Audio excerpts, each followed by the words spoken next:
Welcome back class. Class, in the previous class we have discussed about the incomplete dominance and the codominance. Now we will discuss the two more processes which are very important, that is the test cross and back cross. Actually why we need these crosses, हमें इन cross की need क्यों है? Class, we need these crosses. देखिए, the condition when we have given a dominant parent, we have given a dominant individual and we have to find whether the dominant individual is homozygous और heterozygous. तो हमें क्या होता है कि एक dominant individual given होता है और हमें ये पता करना होता है कि वो होमोजाइगस कंडीशन में है या फिर वो हेट्रोजाइगस में है. To know the genotype of dominant individual we just use a cross that is called test cross. So now we will discuss the process that is called test cross. So class, in the test cross why it is use? It is used to know genotype of dominant individual. It is used to know genotype of dominant individual whether it is homozygous और heterozygous. For this, इसके लिए class हम क्या करेंगे? We just cross this dominant individual cross with its recessive parent. So that is the test cross. The cross where a dominant individual cross with its recessive parent to check whether the dominant individual is homozygous or the heterozygous. So class, two cases arise here because we have only two options. Either the answer will be homozygous, या तो वो individual homozygous आएगा या फिर वो heterozygous आएगा. तो हमारे पास इसके लिए केवल दो केस हैं जहाँ पर हम इन दोनों को पढ़ सकते हैं. सो क्लास, सबसे पहले हम बात करते हैं केस वन की. केस वन, देखिए क्वेश्चन जो आता है ना बोर्ड में वो इस तरह से आता है कि how will you find the genotype of a particular organism using the test cross. तो आप टेस्ट क्रॉस की मदद से किस तरह से किसी पर्टिकुलर ऑर्गेनिज्म का जीनोटाइप फाइंड करेंगे. फॉर दैट, इसके लिए हम क्या करते हैं class? We have taken the dominant individual. तो देखिए केस वन में हमने क्या लिया? If dominant individual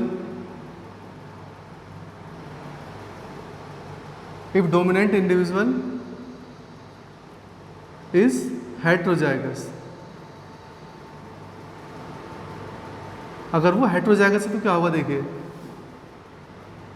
if dominant individual is heterozygous it means, अगर हम बात करें हाइट के अकॉर्डिंग तो capital T that is the parental combination. हम उस ऑर्गेनिज्म को ले रहे हैं हेट्रोजाइगस. अगर वो हेट्रोजाइगस है तो क्या होगा?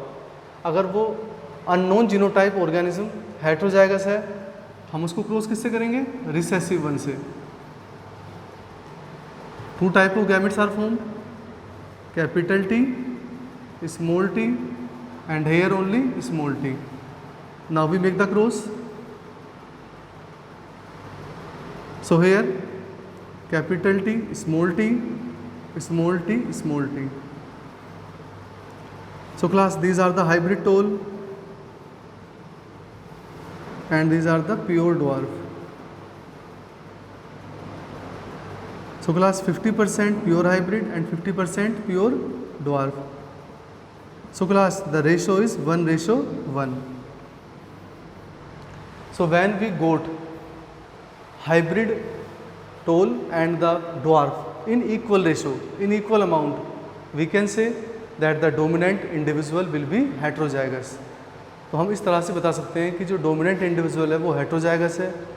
अगर हमें उस इंडिविजुअल को हमने रिसेसिव से क्रॉस कराया और वहाँ पर अगर सभी प्लांट हमारे बराबर रेशो में आए, इक्वल नंबर में हमारे प्योर डॉर्फ आए और इक्वल नंबर में हाइब्रिड टोल आए, रेशो 1:1 रहा, तो हम कहेंगे कि जो डोमिनेंट इंडिविजुअल था वो कैसा था? हेट्रोजाइगस था। इसी तरह से अगर हम केस 2 की बात करें, जहाँ पर क्या है हमारा डोमिनेंट, इफ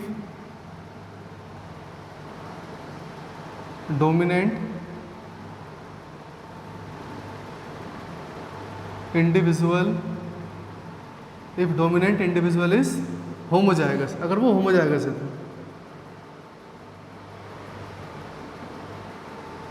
तो क्लास यहाँ पर क्या होगा, देखिए फिर से हम क्या करेंगे, होमोजाइगस ले रहे हैं तो कैपिटल टी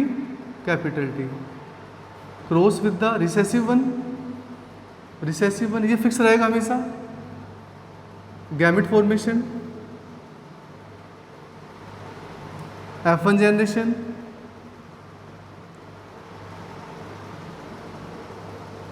hybrid toll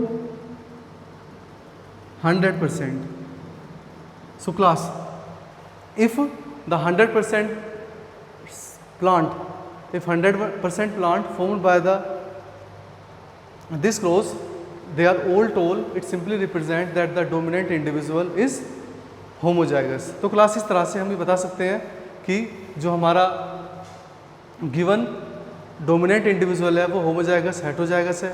एक वर्ड याद रखेंगे बस, अगर कहीं पर भी 1:1 बनता है, इक्वल अमाउंट में दोनों सीड बनते हैं, दोनों प्लांट बनते हैं, in that case the condition is heterozygous. And if in equal amount, if all the plant are tall, 100% tall plant are produce, then the parent is homozygous. तो test cross is use to find whether the plant is homozygous और heterozygous. So class, in the test cross we have find the unknown genotype of dominant individual. The second type cross related to that, it is the back cross. As the name suggests, back cross, it simply means that the F1 hybrid. Actually why this cross is used, क्योंकि देखिए कोई भी हम work करते हैं उसके लिए हमारे पास एक मोटिव होता है कि why we drive this process. So when we talk about the back cross, तो हमें बैक क्रॉस की नीड क्यों थी। देखिए whenever the animal and plant breeder they want to purify their breed, वो अपनी ब्रीड को प्यूरिफाई करना चाह रहे हैं, in that case the back cross is basically used. So class, why the back cross is used? So class, the back cross, it is used by animal and plant breeder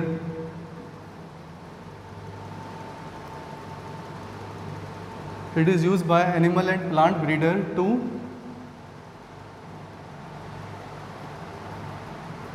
purify, it is used by the animal and plant breeder to purify desired breed. तो देखिए एक significant difference क्या रहेगा test cross और back cross में। Test cross में हम क्या करते थे, we find the genotype of individual, and in case of back cross we just purify the trait, we purify the trait for the particular breed.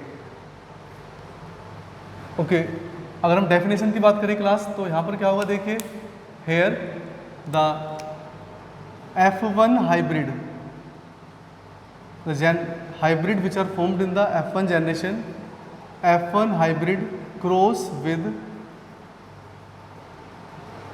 one of two original parent.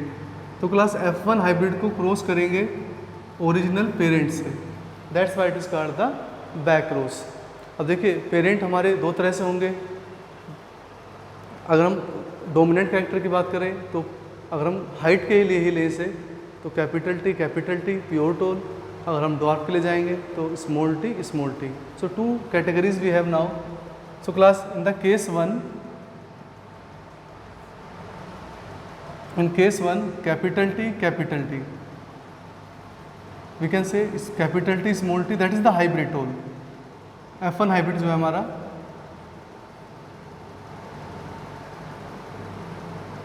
Cross with capital T original parent pure toll.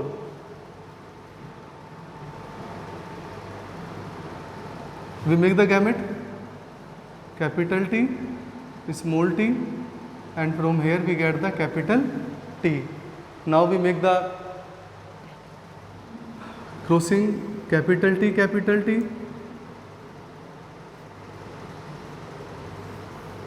and here we find capital T, small t. So pure toll and hybrid toll. So class, we can see here there is no dwarf plant formed. तो देखिए इस cross में यहाँ पर हम देख पा रहे हैं कि कोई भी ड्वार्फ प्लांट नहीं बनता, यानी कि जो टोल कैरेक्टर है प्लांट का वो लगातार बढ़ता जा रहा है, it regularly increase.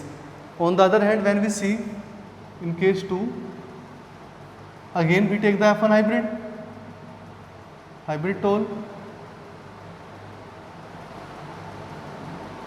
It cross with another parent, that is small t. So first we take the dominant and now we take the recessive one, pure dwarf. We form the gametes. Again here, sorry, only T is there. And when we make their cross,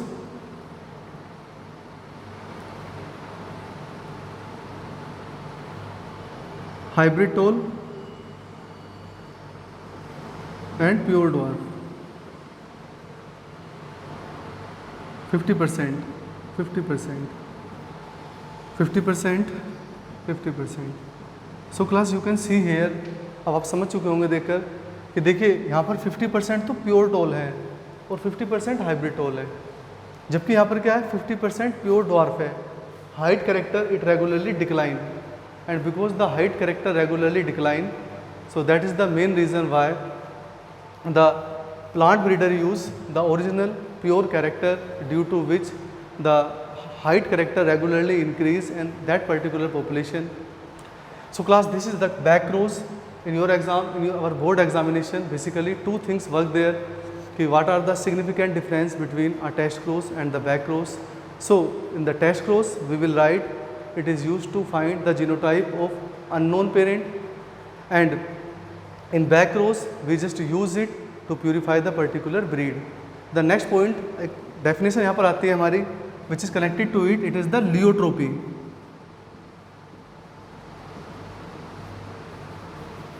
So class, leiotropy is a condition where when the leiotropy occur when one gene influence. Class, leiotropy occur when one gene influence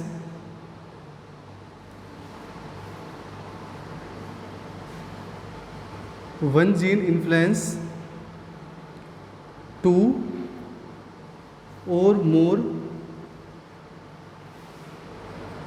unrelated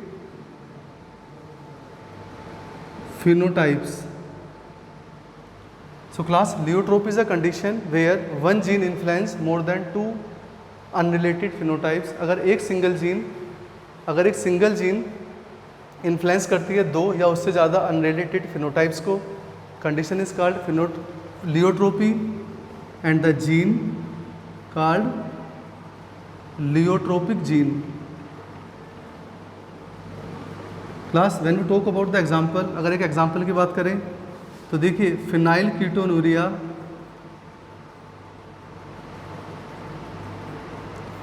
it is a disease, phenylketonuria. In phenylketonuria the mutant gene affect synthesis of enzyme. देखिए इस disease के अंदर क्या होता है कि जो mutant gene है वो अफेक्ट करता है बनने को एक एंजाइम के, जिसका नाम है फिनाइल एलेनिन हाइड्रोक्सीलेज. एक एंजाइम होता है हमारा फिनाइल एलेनिन हाइड्रोक्सीलेज. इस एंजाइम के बनने को अफेक्ट करता है, इसकी सिंथेसिस को अफेक्ट करता है.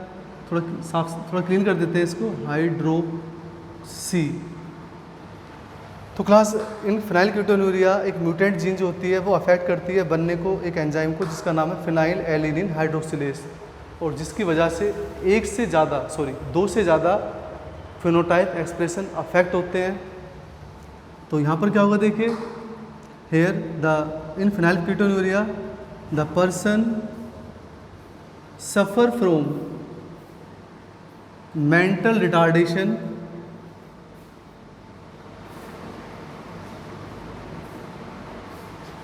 एज वेल एज, तो देखिए अदर ट्रेट कौन से अफेक्ट होंगे, as well as skin and hair pigmentation. So class that is the pleiotropy, ये लियोट्रोपी था हमारा। तो क्लास इस तरह से हमने आज 3 टॉपिक पढ़े। The first one it is the test cross to find the genotype of organism, the back cross to purify the breed, and the pleiotropy when one gene influence more than 2 unrelated phenotypes. In the next class we will discuss the inheritance of 2 genes. Thank you.